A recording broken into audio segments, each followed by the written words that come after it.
This is WBSM On Demand.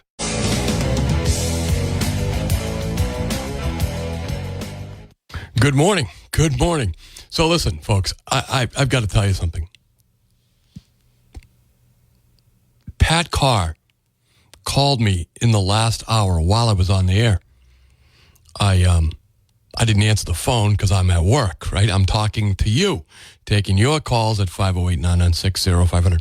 So I called him back during the break, right, while the news was on. And guess what?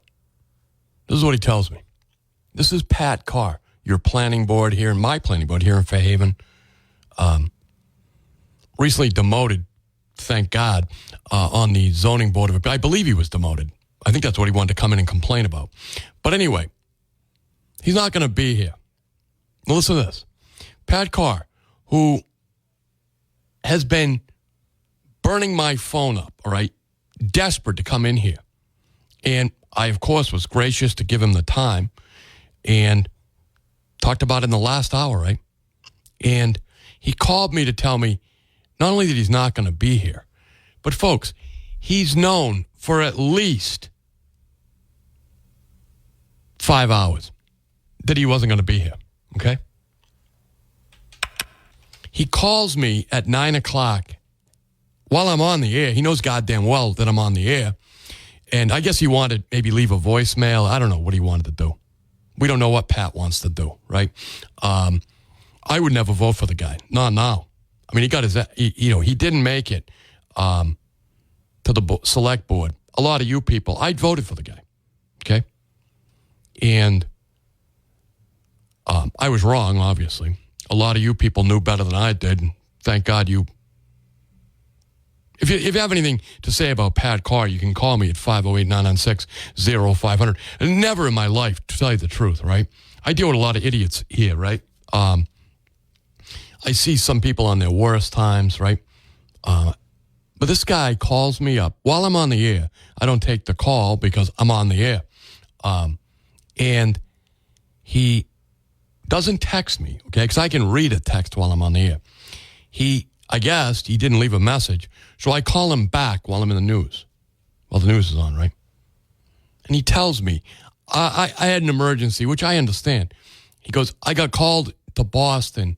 He starts to explain it to me. He goes, I got called early this morning. I go, wait a second. You got called early this morning? Why am I just finding out now that I'm calling you back? You tried to call me when I was on the air at 9. He knew hours before that, okay? And he didn't have the courtesy to reach out to me by text or phone until I'd already been promoting his segment. And that he found out hours ago that he had to go to Boston. He's not available. I said, so, well, why didn't you call me? He goes, well, I just, and then I hung up on him, obviously, because he's an idiot. And, I got some bad calls about Pat, but we have a lot of mutual friends. And I happen to have liked the guy. I thought he had a head on his shoulders, but he obviously doesn't.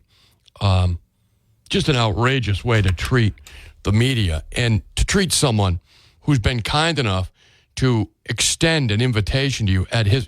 I didn't call him. He requested to come on the air, and I'm just really. I'm very impressed with what an idiot the guy is. Basically, is what I'm saying to you.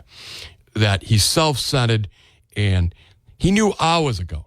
So whether he's afraid of me, which I find hard to believe, I am a cripple after all, and he's a former captain of a boat. He's been around a lot of fishermen. So the idea that he would just blow me off like that, don't ever vote for Pat Carr. He doesn't deserve your trust. He blew mine, right?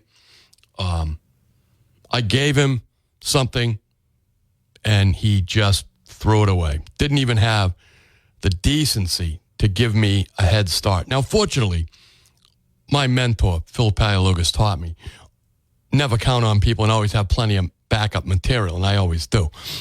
So you're going to get a good show anyway. But look, I was interested to hear what Pat had to say. Now, you'll never hear from him. Not on my program, you won't. You may hear a lot of bad things about him, but you'll never hear unless he buys the time. You'll never hear anything good about him here from me. Anyway, 508-996-0500. Good morning. Thank you for holding. Good morning. How are we doing? I'm doing well. How are you? Hey, not too bad. Hey, Chris, I just want to give you guys a heads up. 195 eastbound in Dartmouth, just before Reed Road. A major accident. A car went flipping right into the woods. There's a big mess, a big tied up over there. So anybody going eastbound, just be careful and there's a lookout. Thank you. Eastbound at 195 is a big backup. I'm sorry, westbound. Sorry about that. Westbound. So if you're heading and where To Fall River. to Fall River, and where is the accident roughly? Just before Reed Road. I believe that's exit 15. Yeah, just before Reed Road. So after the Dartmouth Mall on the way to Fall River. You got it. Thank you, my friend. I really appreciate it. That is what you call kindness. That's something Pat. That guy is kind and considerate for his neighbors. Something Pat Card does not obviously have in his bones, right? 508-996-0500. Good morning. Thank you for holding. Hey, good morning, Chris. Update to what that gentleman was just saying. It's westbound. Yeah, westbound. And it's already, traffic is already backed up to Fonts Corner Road, and it's two vehicles. One's in the ditch on its side, and the other one is in the median. Multiple ambulances and fire on scene. Phil, does it look like there's survivors, or does it look worse? It looks bad. There's a lot of people, and it looks hysterical and stressed out. Yep. Phil, I really appreciate you reaching out and telling us that. Always a pleasure. Bye-bye. Thank you, my friend. See, that's what considerate people do, right? They see a delay on the highway, and they think about you, their neighbors, right? They think about Chris McCarthy. Not that I'll be out there driving today, but that's what you call considerate. Pat Carr doesn't have any of that in him. He's a selfish guy, and you ought to consider that when he comes up, if he comes up again for re-election. You won't hear his name here ever again, unless I have something truthful to point out about him, which I may have. You never know. Folks, the city council had hearings on last week on the budget. They're going to continue this week. I will say, standout performances so far for me. Ryan Pereira asking a lot of questions, and Leo Choquette asking a lot of questions. Sean Oliver asking a lot of questions. Now, and this is weird to me, but Linda Morad has been skipping the meetings. She hasn't been there. Some people are there, they don't ask any questions, but Linda Morad, and I hope she's okay. As you know, things can happen in a moment's eye, so I haven't heard anything one way or the other, but I do hope everything's all right with Linda Morad. This is normally like her Super Bowl, right? The budget hearings. She's always been a standout for the taxpayers during budget, and always reminds her colleagues that budget season is when the tax rate really gets set. That what you spend is what you have to fund. So the budget, the taxes, all that is what is being decided, even if some of the council don't even understand that. But I would say this, that Linda Morad, while her presence is certainly missed, and her vacancy, her lack of attendance, it's weird to not show up for these. This is really your whole job. Again, Linda has spent years explaining to the taxpayers and to the other members of the council that this is what our job is, right? It's not constituent service. It's not any of those other things. It is primarily the budget. Of course, there are appointments, there is zoning, there is that stuff as well. But it is primarily the budget. So for her not to be there it's a big shock, really. And it's almost like it's by design. I don't know what, God forbid something's wrong with her. If that's the case, then say a prayer for Linda Morad. If that's not the case, then what is going on? Is it a protest? Is it because it's not on Zoom? Don't tell me it's a protest because it's not on Zoom, which is what she wanted. Government by shut-ins.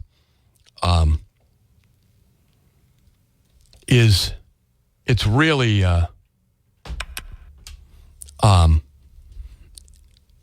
absolutely outrageous if it's just a protest, that she's not going to be there because it's not allowed on Zoom. They're not doing it on Zoom because they have to be in the chamber. If she's not there for that reason,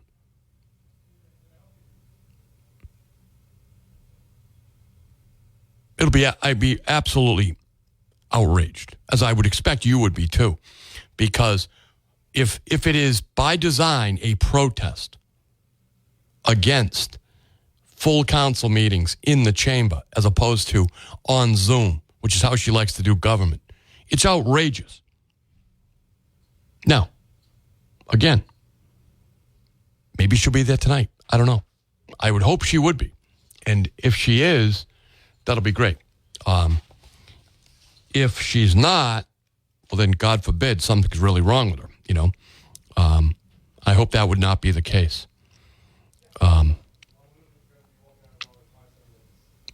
But I have heard rumors that there are some people pulling what's called a sick out, right?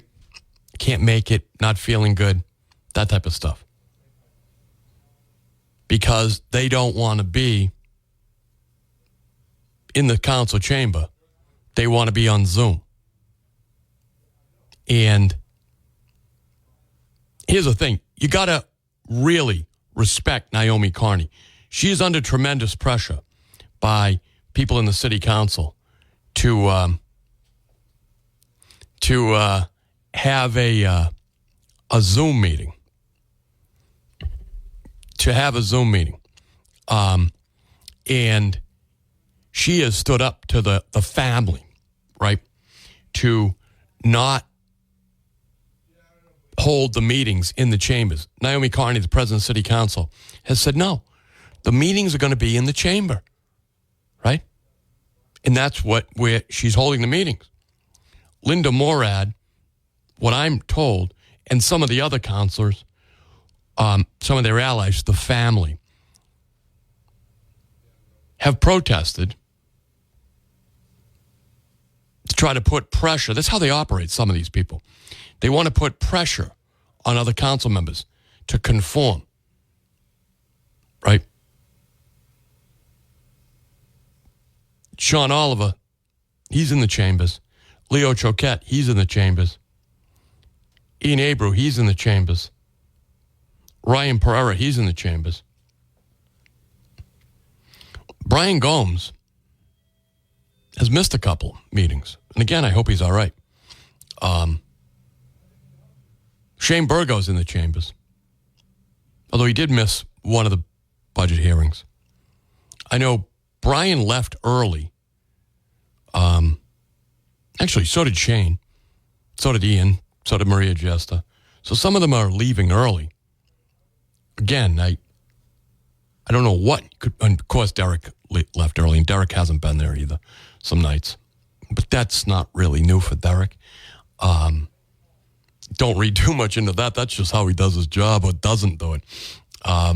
Anyway, 508-996-05 so you can get on the program. We're going to take a quick break. I'm Chris McCarthy. Stick around. Do that, Pat. You don't get to make plans to be in studio and then call me at the last minute and cancel. And then he's sitting here on hold as if I'm going to answer his phone call. The guy is out of his friggin' mind. He knew hours before he was supposed to be here that he wasn't going to be here and didn't have the courtesy to call me. And now he's on hold trying to get on the air now. It's not going to happen, pal. Get lost. You're not coming on the program with me. Anyway, and stop tying up my phone lines. Good morning. Thanks for holding. Hey, I heard you're hungry, Chris. Hey, Paul, you're the best. Thanks for dropping that sandwich by. Hey, no problem, buddy. Listen, that's why you lost the election.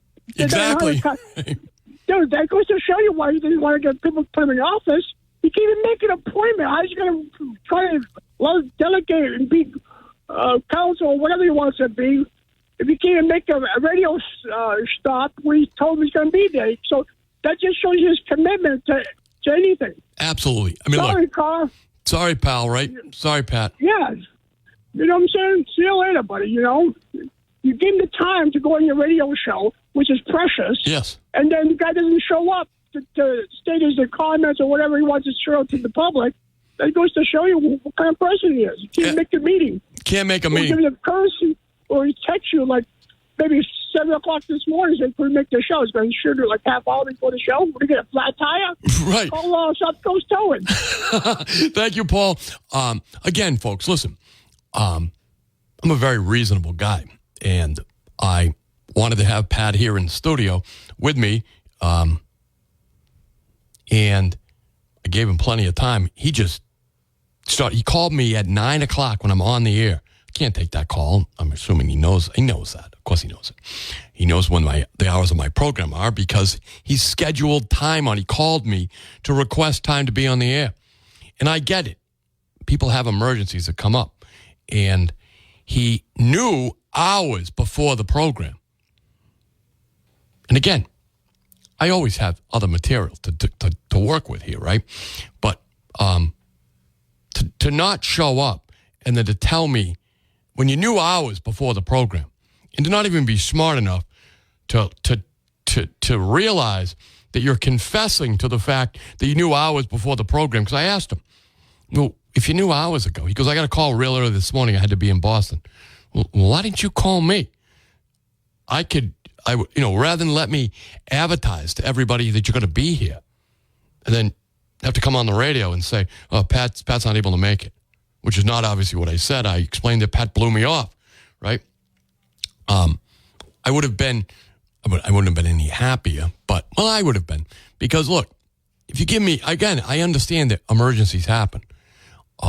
But to blow me off, and when you knew hours in advance you weren't going to be here, and then to try to call me when I'm on the air and to tell me you're not going to be here, and then don't even leave a message, don't even text me. Wait till I call you back during the news to tell me, hey, I'm Pat Carr and I'm too important to be there. Even though I make an appointment, make a commitment, I don't live up to it. So, folks, I want you to keep that in mind. And maybe that's what the Board of Selectmen knew, or what you folks out there in the voting population knew, that I didn't know yet about Pat Carr. But now I know it, so I won't get fooled again. Anyway, as goes New Bedford, goes the region, right? Your city council, some of them aren't even showing up now for the budget hearings. This budget is a $500 million budget. $500 million. And what we're finding out through the questioning of department heads by Sean Oliver, Ryan Pereira, Shane Burgo, is that, and Leo's asked a lot of questions too. Again, this is his first budget. So the department heads are asking for new positions. I got to tell you something. That airport, good Lord, they would take the whole city budget if they could. Sean Oliver, and again, folks, I was not intending to do it in this hour. I was intending to have Pat Carr in here to talk about Fairhaven, but you know what happened there. So my clips are ready, but we're going to listen to this stuff because Sean Oliver, he made a great statement. In other words, he's digging out what's going on at the airport. And I was very impressed with Sean's line of questioning. By the way, he has his committee. It's not him, it's his committee. Has a party this Wednesday. It's in Ward 3, which is what he represents, out at the Whaler Suites. It is a comedy night. And I believe tickets are still available. I think I'm going to be there, too. I love a good laugh, right? And so Sean Oliver's committee is having a party. There's a bunch of comedians that he's going to come in. You can get the tickets still. He's got them available. Basically, I think the best way to do it is Facebook and go to his committee to elect Sean Oliver. They got all the details up there. And I'm not sure there's going to be tickets available at the door, to be honest with you.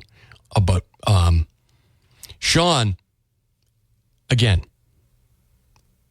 the airport, it is not self-sufficient. And you have the airport director. Again, I think the guy is in a difficult position.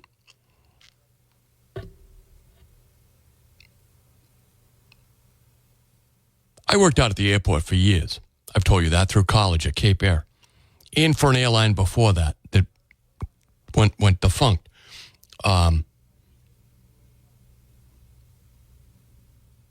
Today, even supporting a restaurant at the airport is impossible. And for whatever reason, those people who own the restaurant out there at the airport, they're fine men. I know them. They have other restaurants that are very successful. And something went awry out there. And it's no longer there. There's no longer even a restaurant at the airport. So, do you really think that airport is ever going to be cash positive? And Sean Oliver dug that out, basically. Sean Oliver dug that out in the hearing that neither Brian Gomes nor Linda Morad were at, that the airport is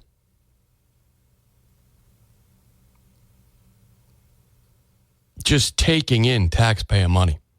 And if I was you, a property owner in the city of New Bedford, I would, quite frankly, be offended that you're subsidizing a lot of rich people, quite frankly. When I worked out at the airport for Cape Air, I saw some of the wealthiest people on the East Coast flying through New Bedford Airport. Right? They come in, they park. They clearly don't eat in the restaurant. And they get on a plane and they go to Martha's Vineyard in Nantucket, where they own homes. It's great. Many of them listen to this program. But I don't know what they offer. Now, the airport director was talking about $21 million in economic activity. I think he's probably right about that. But should the New Bedford taxpayers be subsidizing it? I don't think. Well, let me put it this way. I don't think the taxpayers of Fairhaven would subsidize that airport. I don't think the taxpayers of Freetown would subsidize an airport. I know they wouldn't. You would never get the money the airport wants through a town meeting. You might be able to get, well, they seem to be able to get it from the mayor and the city council. And these are the kind of decisions, particularly up in Ward 1, that it shocks me that Linda Morad is not there to ask these questions. Now, again, the slack is being picked up. Remember, there are 11 counselors, so each one of them has their own jobs. Each one of them lives and dies by their own accomplishments and reputations. So you do have people in there asking questions. Sean Oliver, Leo Choquette,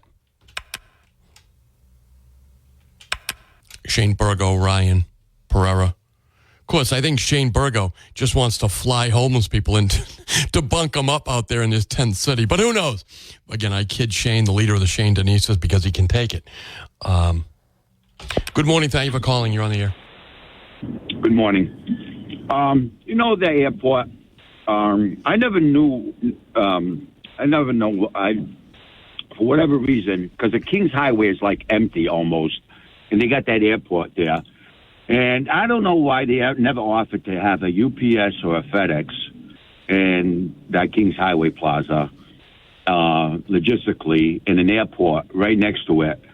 And logistically have ships, planes, and have a facility over there to deliver a UPS or FedEx. That to me would be like a good business point, a good facility to do that. They got a free trade zone. In fact, Ian Abreu was bringing that up in the hearing. There was a lot of discussion about what was being done with the free trade zone. So Ian Abreu was on top of that. Right. I mean, they got UPS in Dartmouth Cross Road. It's been there for years. It needs to expand because, just face it, everything is getting delivered. UPS, you order something, you can order online. It's just that part of the business has been booming. And, you have all that empty lot, and instead of have those planes, they can extend the runway probably a little bit, have those planes going to Boston or Providence.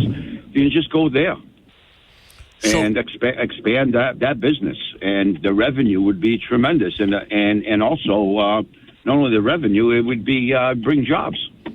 So those are all good points, my friend. I really appreciate that. It is one of the things Sean Oliver, and again, this is really his first budget. Remember, he was finishing out Hugh Dunn's term, who had gotten sick from Benadryl, and so he wasn't able to, didn't want to finish his, he left early.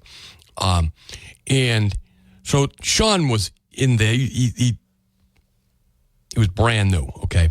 Basically, this is his first budget. Leo Choquette, same thing, first budget. So they dug out the fact that the wetlands, you can't really expand the airport much. But here's the other part, folks, and I see if you're on hold, that the airport director said that the city airport is at a crossroads, that if it goes the way he wants it to go, you'll be like Warwick, right? Warwick Airport.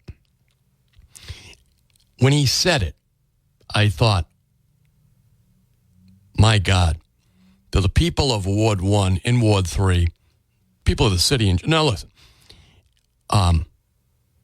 in Fairhaven, when I'm sitting outside on the front porch reading the paper, and I don't mind it, but airplanes come over the house constantly, okay? And I can't imagine what it would be like if that airport was like Warwick. The traffic over there, could you handle it? I mean, many of us use Warwick Airport. In fact, when I flew home from basic training, July 11th, 1990, I flew home from Fort McClellan. I flew into Providence Airport. My parents came and picked me up in Providence. And many of you have used it. We certainly know Paul Walsh has used that airport. Many of us use that as opposed to going to Logan or Bradley out in Connecticut. Warwick Airport. But my God, the traffic, the congestion over there, coming and going from there. Now, they've had a lot of economic development around it, right? But is that what New Bedford wants? I don't know. But I got to tell you something. If I lived near that airport, I wouldn't want that. If I lived over there in Ward 1, Ward 3, really, quite frankly, anywhere in the city, I wouldn't want Warwick Airport in the north end of New Bedford. I wouldn't. So that's something that has to be decided. Now, I think now is the time to let your city councilors know. Leo Choquette, Sean Oliver. Good luck with Maria Siesta asleep at the switch.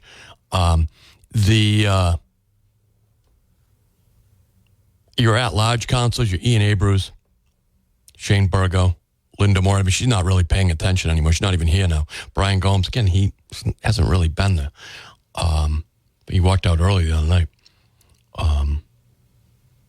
So I don't know. But again, the airport director is looking for more money from you, the taxpayers, to make the airport more like Warwick. Which, again, I get it. I mean, I think that's why he was brought in. But is that what you want if you own property in the north end of New Bedford? Do you want the airport to be as busy with as many planes, big carriers, cargo planes coming in and out of there at all hours of the night? Because remember, UPS, FedEx, they fly at night. They land at night. And again, you bought a house near an airport, but it's a little airport. Some people want to make it a big airport. That's the only way it makes economic sense. But does that make any sense for your quality of life? These are decisions because, as the airport director told Sean Oliver, who dug it out, that the airport's at a crossroads. Folks, if you're on hold, stay there. I do want to hear from you, but I do have to take a break. I'm Chris McCarthy. We'll be right back. Hey, knowledge is power for Bristol County seniors. Please join us at the Bristol County Celebration of Seniors at Whites of Westport on Friday, June 14th at 9 a.m. until 12 p.m. Seniors are invited to enjoy a free breakfast and a resource fair with speakers, giveaways, and important information. This special free event is presented by Bristol County District Attorney Tom Quinn and Coastline Elderly Services. A special thank you is our platinum sponsors, Anodyne and Eternal Health, and the gold sponsors, AARP Massachusetts, Bristol Elder Services, Mechanics Cooperative Bank, Senior Medicare Patrol, and Unlimited Healthcare Community Plan. For questions or to RSVP, please call Brian Rose at the DA's office at 508-961-1972. That's 508-961-1972. Call Brian Rose. He used to pitch for the Red Sox. And, folks, I'll be there as well. So, Whites of Westport, Friday, June 14th, 9 a.m. to noon. I'll be there as well. So, broadcasting live. So, hopefully you can join us there. That'll be a great time. And the breakfast, by the way, is fantastic. It'll be a good time. So, I hope you're there. Good morning. Thank you for holding. Hello, my friend. How are you doing? What's happening? Well, the airport is there because the mayor wants it there. You asked him the question, what can we do about the airport? He went to his Darth Vader voice. And the same thing, I think, goes for the zoo. You asked him about the zoo. People come in, go to the zoo, leave. Does that make any money, the zoo? No, I don't think it does. I don't have the figures in front of me. I don't have the 14-point tome on, the zoo. But from what I figure, I don't think that makes anything either, does it? They ought to auction off the animals to exotic restaurants, right? And make a little money. It's all in the mayor's hands. I've been watching, what I can on cable TV, which I think should, of course, because it's for me, I could, watch it live, but you can't get that done either, even though they're supposed to offer, government programs to the city as part of their contract. But that's another story. Okay, but it's all in the hands of the mayor. I watch the budget meetings too after they've taken place, and they do what they can do. But I don't care who's there, whether it's Linda Morad or Choquette or Sean Oliver or the Shane Denistas. There's not much they're going to do. The mayor writes the budget, yes, and all they can do is try to take a little bit off here and off there. It's in the hands of the mayor. It's what the mayor wants. I sincerely hope that someday Mayor Mitchell will get an appointment as a judge. because it would certainly, it certainly fit his personality more than being a leader of some sort of Republican form of government here in the city. And again, in the vein of things, in an American democracy, you are supposed to lead and then leave. Okay, you don't lead forever. Okay, as Washington showed, demonstrated. Yes. But the city council, I don't care who's there, whether Linda Murat is there or not there, or Brian's there or not there. There's little they can do, and some of the things I've watched, they're trying to take it, and it's not their fault. It's the system of government we have there, in which the mayor is all powerful. And again, you talk to your friend Scott Lang there, and what was the budget when you were in office? What's that? 13 years ago? Mm-hmm. Oh, $280 million. Well, what is it now? Oh, over $500 million. It's because of the leadership of Mayor Mitchell and what he deems to be proper, So I would wish someday he would get tired of what he's doing, and I'm sure he could move on to an office or something, which he'd have far less things to do and could make a lot more money, But to me, this is like his hobby, I think he's serious about it. I do too. Yeah, I was very serious about it. I don't think he takes it lightly, but no. This leadership of tax and spend, and there's no return on investment. Thank you, Councilor Lopes. Okay, on what he's invested in over the past couple of years. Look at the airport, and you're right. The airport's kept there so the rich people can stop there once in a while and then take off to their vacation homes in Nantucket and Nantucket. Yeah. Oh, listen. I wonder if Obama's used it. He doesn't have to, but they drive up from New York, and they take their plane from New Bedford over to Nantucket and Vineyard. I was there for years. Yeah. All through college. I would look at because remember, you put your business card into your luggage, so because your luggage is going to get delivered on Monday if they lose it. So you want, you'd be in your office. It's all people from Wall Street. Yeah, they should donate to our airport so that way we can keep it up for them. They should make a donation. 1,000 points of light is George. Hey, one other thing. Getting back to Fairhaven. Yes. I think my connection with Fairhaven. Yes. And recently I got a letter stating that today I would be given cookies and milk, as I was told that my medical plan from the town has been reduced by the new. I've heard that. The new selectman. My neighbor told me. I learned that from my neighbor. Yeah. Now I find that very unusual because I know when I was there, I was involved with the union, and like a good American Democrat, I would be involved for a number of years, and then I'd give it up, and someone else would take it over, and I'd give it up, and being a representative and stuff like that. And those things were always negotiated. Mm-hmm. Now I understand from listening to your program that unfortunately the police and the fire have given up their civil service, which I think is ridiculous for them to do for 30 pieces of silver. They play Judas and Jesus at the same time. They're killing themselves. You have to have some sort of regulation, and even as you probably know, with civil service regulations, there's still politics that gets into it. Oh, certainly. But it's an effort to try to limit the politics. Okay.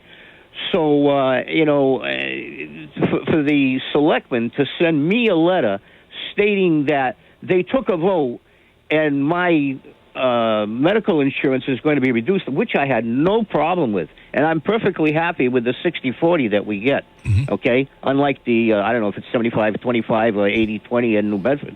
Perfectly happy with that. Perfectly happy with what I've had as an older person that don't get around much anymore.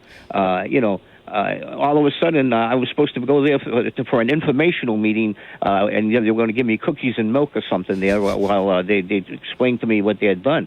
I always thought that was something that had to be negotiated.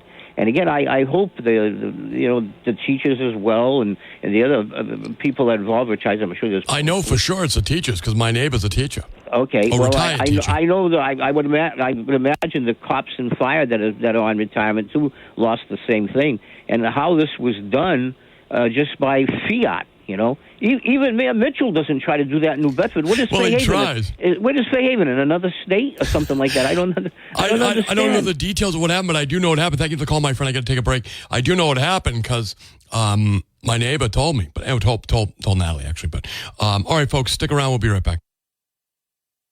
The phones. Good morning. Thanks for holding. Hey, remind me of it. What's that? You lost me. That stupid Bluetooth of yours. Remind me to never get on your bad side. I mean, I'm gonna have to go. I'm gonna have to go to speak a eulogy at his political career. You're about to get on my bad side. What the hell is wrong with your phone? Freetown. You're in Freetown. See, out there, they built a big tower out there. I hated that tower right up to the moment it elected me, really. And then the tower's still there, of course, the big tower in East Freetown. As John Mello from JM Equipment used to joke, now my kids know how to find their way home if they're lost in the woods. Just walk to the tower. Anyway, so if you live out in Freetown, you've got a town meeting tonight.